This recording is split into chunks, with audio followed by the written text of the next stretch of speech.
I found lipstick on his shirt, not mine, not a stranger's. Our housekeeper's. He claimed it was an accident. He said she was pregnant. I didn't say a word, until I received the DNA test results. What came next was beyond anything I could have imagined. I rehired her, as my live-in witness for the divorce trial, and his former mistress. Oh, and I kept the house. The lipstick was crimson, a shade I'd never wear. I froze in our laundry room, my fingers trembling as they touched the unmistakable smudge on Jackson's crisp white collar. Ruby red against pristine cotton. The washing machine hummed beside me, oblivious to how my world had just tilted on its axis. I'd seen that exact shade before just yesterday on our housekeeper Anna's full lips as she smiled and cooed at my daughter. My stomach lurched as I sank onto the tile floor, the shirt still clutched in my hands. Just 2 years into our marriage, with our 1-year-old daughter sleeping peacefully upstairs, how had we arrived here? Before we continue with Lily's journey of betrayal and ultimate empowerment, I want to invite you to join our community of resilient spirits. If these stories of women reclaiming their power resonate with you, consider subscribing. It costs nothing but means everything as we build this sanctuary of shared experiences together. Now let's dive in. 3 months earlier, life had been picture perfect. Our modest 2-bedroom house in the suburbs of Columbus felt like paradise to me. The kitchen where I'd learned to bake Emma's birthday cake, the living room where Jackson and I would fall asleep watching old movies, the nursery I'd painted myself during my pregnancy, every corner held a memory. Jackson's accounting job at Peterson and Associates provided enough for us to live comfortably. Not wealthy by any means, but we managed. My decision to leave my receptionist position at the dental office had been practical. Childcare costs would have eaten most of my paycheck anyway. Some days I missed adult conversation, but watching Emma discover the world made every sacrifice worthwhile. "You've got it all, Lily," my sister would say during our weekly calls. "The husband, the baby, the house." And I believed her. Jackson brought me coffee every morning before heading to work. He'd kiss Emma's forehead and mine, promising to be home for dinner. We'd built a rhythm, a life that felt secure and warm. The first hairline fracture appeared in February. Jackson missed dinner on a Tuesday, not unusual with tax season approaching. But when he stumbled in at 11 p.m., his excuse about a client emergency felt rehearsed. His cologne smelled different, sharper, as if he'd recently applied it. When I hugged him, he tensed before relaxing into my embrace. "Everything okay?" I asked, searching his face. "Just tired, Lil. This new client is demanding." He kissed my cheek and headed straight for the shower. That night, I stared at the ceiling, listening to his even breathing beside me, wondering why my instincts were suddenly on high alert. The next morning, everything seemed normal again. I dismissed my concerns as new mom paranoia. Then came the text message. Jackson had left his phone on the kitchen counter while he played with Emma in the backyard. The notification lit up the screen. "Miss you already. Same time tomorrow." No name, just a number I didn't recognize. My finger hovered over the message for a long moment before I set the phone down, heart hammering. When I handed it to him later, his eyes flickered with something. Worry? Before he pocketed it without a word. Our budget was stretching thin with Emma's growing needs, so when our neighbor Susan suggested her niece needed part-time housekeeping work, it seemed like the perfect solution. Anna Rodriguez arrived on a Monday morning, all smiles and efficiency. 27, petite, with glossy dark hair and warm brown eyes that crinkled when she laughed. She immediately charmed Emma, who typically wailed at strangers. "You have a beautiful family," Anna told me, glancing at the photos on our mantel.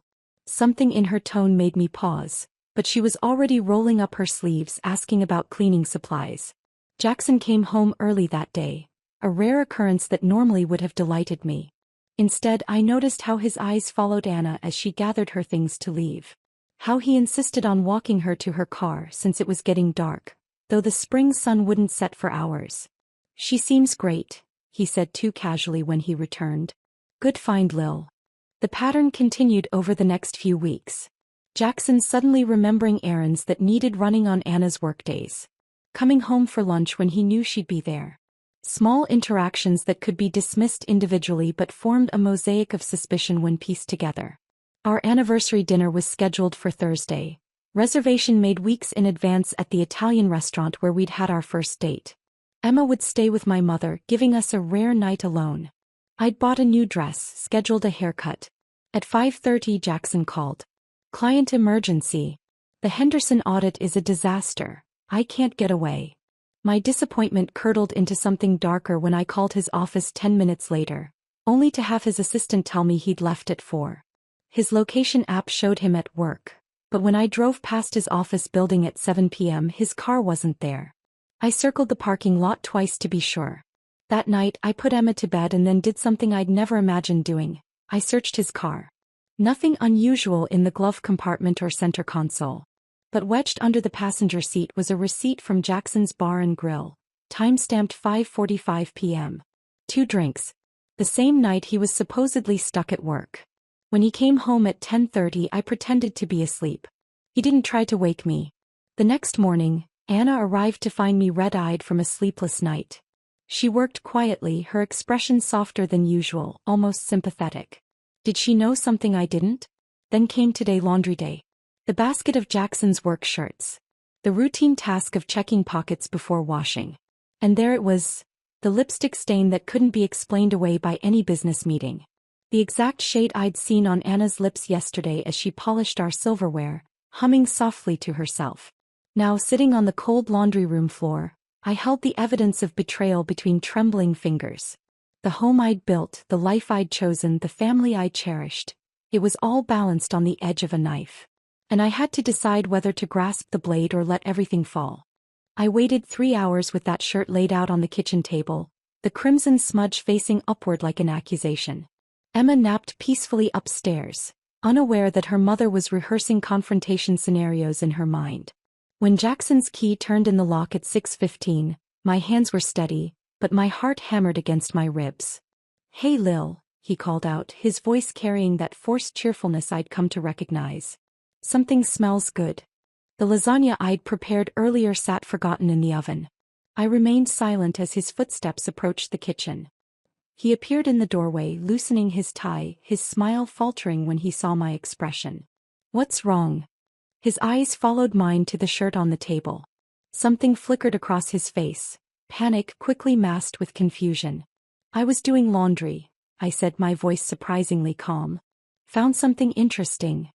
Jackson stepped closer, examining the lipstick stain with exaggerated surprise. "Huh. That's weird." "Is it?" I leaned forward. "Because it looks exactly like the shade Anna wears." The transformation was immediate, concern morphing to defensive anger. "Are you serious right now? You think I'm involved with our housekeeper?" His indignation was almost convincing. "Almost. I'm not accusing, Jackson. I'm asking." He ran a hand through his hair, his nervous tell since college.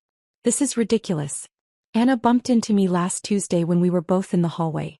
She was carrying a stack of your sweaters and I grabbed her arm to steady her. That's probably when it happened." The explanation was detailed, specific, too perfect. My stomach sank. "She wasn't here Tuesday. She comes Mondays and Thursdays." A flicker of panic crossed his features before he recovered. "Right, Thursday then. I'm under a lot of pressure at work, Lily." Days blurred together. The conversation spiraled into a textbook case of gaslighting. Jackson expressed hurt that I'd doubt him, reminded me of all he sacrificed for our family, suggested my isolation at home was making me paranoid. By the time Emma woke crying, I'd almost convinced myself I was overreacting. Almost. Monday came but Anna didn't. Her phone went straight to voicemail. When she didn't show Thursday either, I called our neighbor Susan. "Haven't heard from her," Susan said. "Family emergency maybe? She's usually so reliable." 2 weeks passed. Anna vanished completely. No calls, no explanation. Jackson never mentioned her absence, which spoke volumes. The tension in our house thickened. Conversations reduced to logistical exchanges about Emma's schedule and household needs. Then came the day at Valley Medical Center.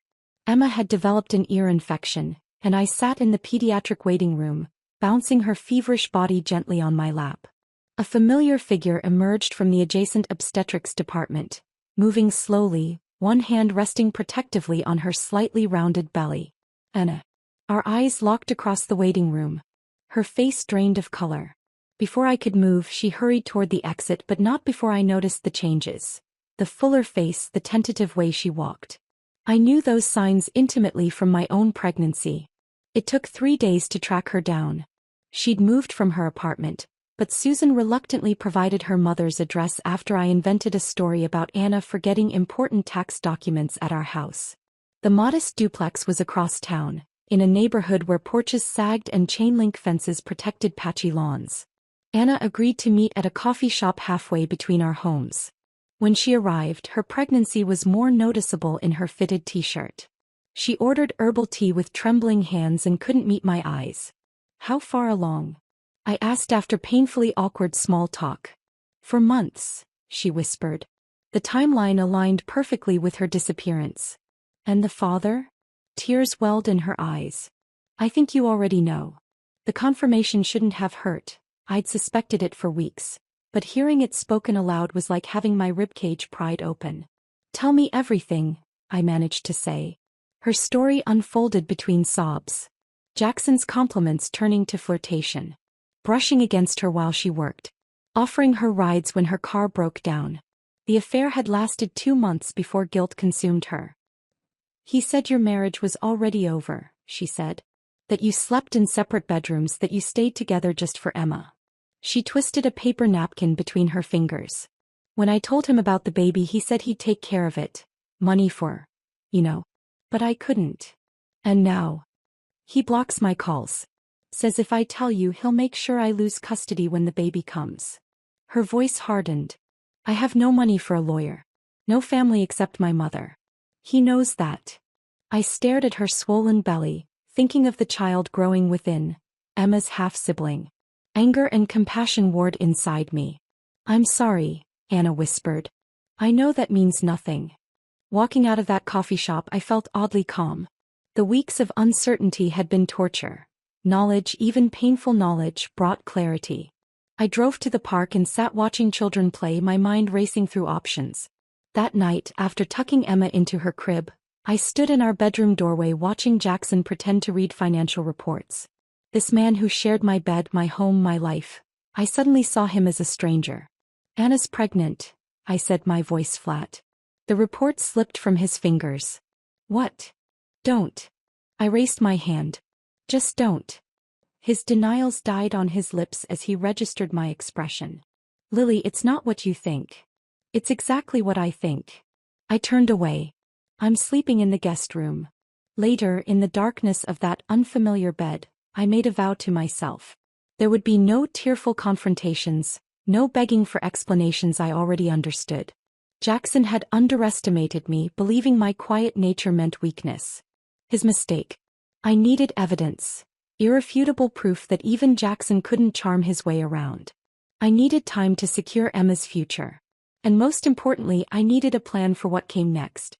As moonlight spilled across the guest room floor, I opened my laptop and began to research DNA testing, family law, and how to document infidelity. This was no longer about saving my marriage. It was about reclaiming my dignity and protecting what was mine. Living with a man you no longer trust is an exhausting performance. Each morning I woke beside Jackson, my body rigid to avoid accidental contact. I packed his lunches with the same care as before. I maintained dinner conversations about Emma's development while a chasm widened between us. He mistook my calm for forgiveness or perhaps denial, never suspecting that beneath my placid expression, I was building a case. My laptop browser history filled with searches on divorce laws in our state, hidden camera options and voice-activated recorders. I created a new email account from the library computer and opened a separate bank account with the modest inheritance my grandmother had left me, just enough for a retainer fee when the time came. The old Lily might have confronted Jackson immediately, tears streaming down her face, begging for explanations. That woman was gone. "You seem distant lately," Jackson commented one evening as we loaded the dishwasher side by side. His hand brushed against mine, a deliberate gesture that once would have made my heart flutter. "Just tired," I replied, the same excuse he'd offered countless times. "Emma's teething again." He nodded, seemingly relieved I wasn't pushing for deeper conversation. The dance continued. 2 strangers sharing a mortgage, a child, a bed we no longer truly occupied together. My first piece of concrete evidence came from his cell phone records. As the account holder, accessing them was simple. Countless calls to Anna's number stopped abruptly around the time of our confrontation, but late-night texts to her continued from a different number. A prepaid phone I later found hidden in his golf bag. I photographed everything, saved screenshots, and documented dates and times in a notebook I kept locked in my glove compartment. Then came financial trails. Small withdrawals from our joint checking account. $200 here, $300 there. Nothing that would raise immediate alarm but added up to thousands over 3 months. The timing aligned perfectly with Anna's pregnancy timeline. I printed bank statements, highlighting each withdrawal, connecting dates to the cell phone records. While maintaining this facade of normalcy, I watched Emma grow, speaking her first words, taking wobbly steps across our living room. Sometimes the weight of deception made it hard to breathe. During those moments, I'd take Emma to the park, watching her delight in simple pleasures, reminding myself why this methodical approach mattered. She deserved stability and I deserved truth. The birth announcement appeared on a mutual friend's social media feed one Tuesday morning in October. A congratulatory post tagging Anna's profile with a hospital photo. A tiny newborn with a shock of dark hair swaddled in blue. "Welcome to the world, little Lucas." The timestamp showed he had arrived 2 days earlier. 7 pounds 6 ounces. Born 3 weeks early but healthy. My coffee cup slipped from my fingers, shattering against the kitchen tile. Emma startled in her high chair, but I barely registered her surprised cry. The baby's face, even scrunched and new, carried unmistakable echoes of my husband's features. The same slightly pointed chin, the same ear shape. Social media provided what months of careful investigation could not: visual evidence. DNA testing proved more complicated than internet searches suggested. I needed samples from both Jackson and the baby without either knowing. For Jackson, I collected a toothbrush he'd recently replaced. For the baby, opportunity presented itself when Susan mentioned visiting Anna in the hospital. I crafted a congratulatory card with a small stuffed animal, asking Susan to deliver it. "Could you maybe get a photo of Anna with the gift? Just so she knows it's from us," I suggested casually. Susan returned with not only photos but also the hospital bracelet that had fallen off the baby, complete with traces of newborn skin cells. The testing company required only a small sample and promised results within 2 weeks. Those 14 days stretched like years. I functioned on autopilot, working, mothering, pretending. Jackson seemed to sense something shifting, bringing home flowers, suggesting date nights. Each gesture felt like another betrayal. The envelope arrived on a Thursday while Jackson was at work. My hands trembled so severely I could barely open it. The clinical language and percentages blurred before my eyes, but the conclusions stood out in stark relief. 99.9998% probability of paternity. Scientific confirmation of what my heart already knew. That afternoon I called the law offices of Williams and Associates, recommended by a mommy group friend who'd recently divorced. Sarah Williams, a razor-sharp attorney in her 50s, agreed to see me the following day. "Bring everything you've documented," she instructed over the phone. "And Lily? Stop using joint accounts for anything related to this. He needs to believe everything is normal until we're ready to move." Her office smelled of leather and lemon polish, understated luxury that spoke of success. I spread my evidence across her desk. Phone records, bank statements, the DNA test results, photographs of text messages. "You've been thorough," Sarah said, genuine admiration in her voice. "Most clients come to me with suspicions but no proof." "What happens now?" I asked. She outlined options with brutal clarity: immediate confrontation and separation, or strategic planning to secure better terms. When she detailed potential custody arrangements, my resolve faltered for the first time. "He's still Emma's father," I whispered. "Yes," Sarah agreed. "And that relationship will continue. But understanding his character matters for establishing boundaries." I left her office with a strange sense of liberation. Knowledge and strategy had transformed me from victim to architect of my own future. Now I needed one final piece to complete the puzzle: Anna's testimony. That night, after Emma was asleep and Jackson engrossed in a basketball game, I made the call from my new prepaid phone. Anna answered on the third ring, her voice wary when I identified myself. "I'm not calling to fight," I assured her, keeping my tone steady despite the emotion churning beneath. "I need your help and I think you need mine." "I don't understand." I have proof of everything, Anna. The affair, the payments, the baby's paternity. Silence stretched between us. I heard a soft infant cry in the background. What do you want from me? Her voice trembled. I'm filing for divorce, I said the first time I'd spoken those words aloud. And I have a proposition that might help us both. As I outlined my plan, her return to our home as a live-in housekeeper, providing first-hand testimony when needed, I heard her sharp intake of breath. He'll never allow it. He won't have a choice, I replied, surprising myself with the steel in my voice. Not if he wants to avoid a very public scandal at his firm. By the time we ended the call, the foundations of my next move were firmly in place. The woman who had once been my rival would become my greatest ally in the battle ahead. The evidence was irrefutable, my resolve unshakable. The facade I'd maintained was about to crumble, revealing a strength neither Jackson nor I had recognized before. 3 days after our phone call, Anna stood on our doorstep, her eyes downcast, a baby carrier clutched in one hand and a small suitcase in the other. Behind her, a taxi pulled away, leaving her no escape route.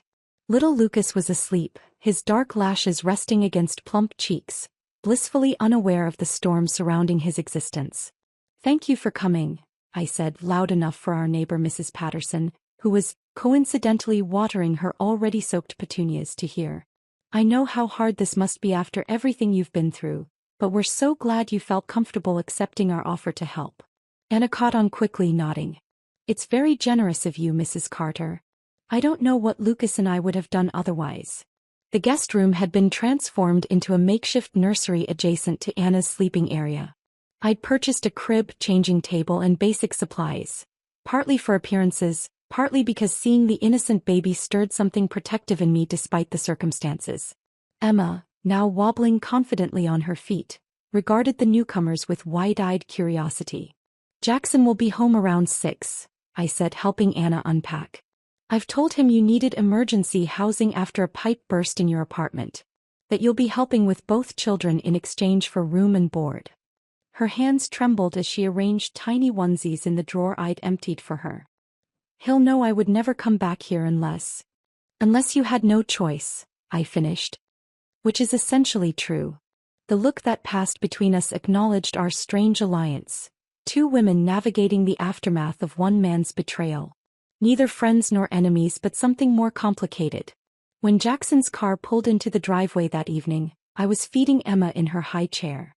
The sound of his key in the lock, once comforting, now triggered an instinctive tension. I heard his footsteps halt abruptly in the hallway as he spotted the unfamiliar diaper bag and infant car seat. Lily. His voice carried a note of confusion that quickly morphed into panic when Anna emerged from the kitchen with a bottle for Lucas. The color drained from his face. What is this? Anna's apartment flooded, I explained calmly, wiping pureed carrots from Emma's chin. She needed a place to stay, and we need help with Emma now that I'm applying for teaching positions again. Win-win. Jackson's eyes darted between us, searching for some indication of what had been said, what was known. Finding none, he retreated to our bedroom without dinner, claiming a headache. That night, the tiny voice-activated recorders I'd placed throughout the house captured his first desperate attempt to corner Anna in the hallway while I bathed Emma. Are you insane? His whisper was harsh, frantic. What did you tell her? Nothing, Anna replied, her voice steadier than I would have expected. She offered help when no one else would. My family disowned me, Jackson.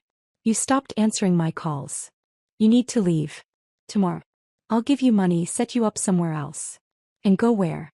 With what job? With what support for your son? The recorder captured his sharp intake of breath. Keep your voice down. We don't know for sure. I know for sure, Anna said. And deep down so do you. The days that followed established a new normal of excruciating tension.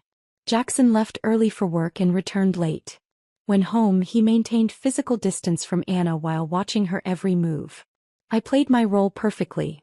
The oblivious wife focused on childcare and job applications, seemingly blind to the charged atmosphere. Meanwhile, the recorders collected damning evidence. Jackson's late-night offers of money if Anna would leave, his explicit acknowledgement of their affair, his threats about custody. Each night, I downloaded the recordings, categorizing them meticulously according to Sarah's instructions. Each morning I steeled myself to continue the performance. The true test came during the neighborhood Memorial Day barbecue. Our annual tradition couldn't be canceled without raising questions, so our backyard filled with neighbors bearing potato salad and curious glances at our unusual household arrangement. "So generous of you too," Susan commented, eyeing Anna as she moved between groups with Lucas strapped to her chest. "Taking in your housekeeper and her baby during her time of need." "It's temporary," Jackson said too quickly, his knuckles white around his beer bottle. "Actually," I interjected with a bright smile, "we're discussing a more permanent arrangement. Anna's been such a blessing with Emma, and the babies are already bonding beautifully. Almost like siblings." The silence that followed was deafening. Jackson's face contorted momentarily before he excused himself to check the grill. From across the yard I caught Anna's gaze. A silent acknowledgement passed between us. The precarious balance was shifting. Later that evening, as guests departed, Jackson cornered me in the kitchen, his voice low and dangerous. "What game are you playing, Lily?" For weeks I'd maintained perfect composure. But something about his entitled anger triggered a response I couldn't suppress. "No games, Jackson. Just hospitality to your son and his mother." His face paled, then flushed dark red. "You don't know what you're talking about." "Don't I?" I leaned closer. "Lucas has your chin. Your ears. But most notably, he has your DNA." Jackson stepped back as if I'd struck him. "You had no right." "I had every right," I interrupted, my voice deadly calm. "Just as I had the right to check phone records, bank statements, to record your conversations in my home." Pure panic flashed across his features. For the first time he saw not the accommodating wife he'd taken for granted, but a woman who had methodically unraveled his deceptions. "Lily, listen, it was a mistake. A momentary weakness. It didn't mean anything." "Save it," I said, raising my hand. "I've heard all your explanations to Anna. The recordings are quite thorough." He lunged for my phone on the counter, but I was quicker, sliding it into my pocket. "Copies exist in multiple locations. My attorney has everything." "Attorney?" His whisper carried genuine fear now. "Sarah Williams. Perhaps you've heard of her? She handled the Dalton divorce last year. The husband lost everything, as I recall." The color drained from his face. "You can't do this. Think about Emma." "I am thinking about Emma. About the kind of father she deserves, the kind of marriage I deserve." I walked away then, leaving him standing in our kitchen, surrounded by remnants of the party, discarded plates, half-empty cups, crumbs of a life that was crumbling beneath his feet. Upstairs I passed the guest room door, hearing Anna's soft lullaby to Lucas. Two innocents caught in this web of betrayal. That night, sleep eluded me. The confrontation had been necessary, cathartic even, but it marked the point of no return. Whatever happened next would reshape all our lives permanently. As dawn broke, I heard Jackson moving through the house, gathering work items. The front door closed with quiet finality. My phone pinged with a text message, "Coming to the office today. We need to discuss next steps." Sarah's professional tone was oddly comforting amidst the emotional chaos. The machinery of divorce was now in motion, grinding forward with unstoppable momentum. The house of lies we'd built was finally collapsing, but from its ruins I would salvage what mattered most. The courthouse loomed before me, a stark limestone edifice that had witnessed countless broken promises and fragmented families. My modest navy dress felt like armor as I clutched my leather portfolio containing every shred of evidence we'd gathered over the past 3 months. Sarah walked beside me, her heels clicking confidently on the marble steps. "Remember what we discussed," she murmured as we approached the courtroom doors. "Stay calm, speak clearly, and don't let him provoke an emotional response. Judge Harrington appreciates composure." Inside, the polished wood and formal atmosphere carried an almost sacred quality, though what was being dissolved here was anything but holy. Jackson and his attorney, a slick man in an expensive suit whose reputation for aggressive tactics preceded him, were already seated at the opposing table. Our eyes met briefly across the room. I'd expected anger or perhaps contrition, but what I saw instead was calculation. Even now, Jackson was strategizing, planning his next move. That cold assessment confirmed I'd made the right decision. The proceedings began with formal introductions and preliminary statements. Jackson's attorney painted him as a devoted father blindsided by an unreasonable wife who had entrapped his client by moving his former mistress into their home. The audacity of this narrative might have devastated me months ago, but now it merely strengthened my resolve. When it was my turn to testify, I approached the witness stand with steady steps. The oath felt significant, a promise to truth after months of living with lies. Sarah guided me through prepared questions about our marriage, Jackson's betrayal, and the documented evidence. "And why did you invite Ms. Rodriguez to live in your home?" Sarah asked, addressing the element of the case that had raised the most eyebrows. I took a measured breath. I recognized that Anna was also a victim of my husband's manipulation. She was young, isolated, and pregnant with his child, a child he was pressuring her to terminate. I couldn't stand by and watch another woman be discarded by the same man who had broken promises to me. The gallery murmured. Judge Harrington, a woman in her 60s with penetrating eyes and a reputation for fairness, leaned forward slightly. "Wouldn't most women in your position want distance from such a painful reminder?" she asked. "Initially, yes. But this wasn't about my comfort, it was about doing what was right. Anna needed safe housing for herself and her baby. My daughter deserved to know her half-brother. And I needed to ensure that the pattern of manipulation ended with me." During cross-examination, Jackson's attorney tried to portray me as calculating and vindictive.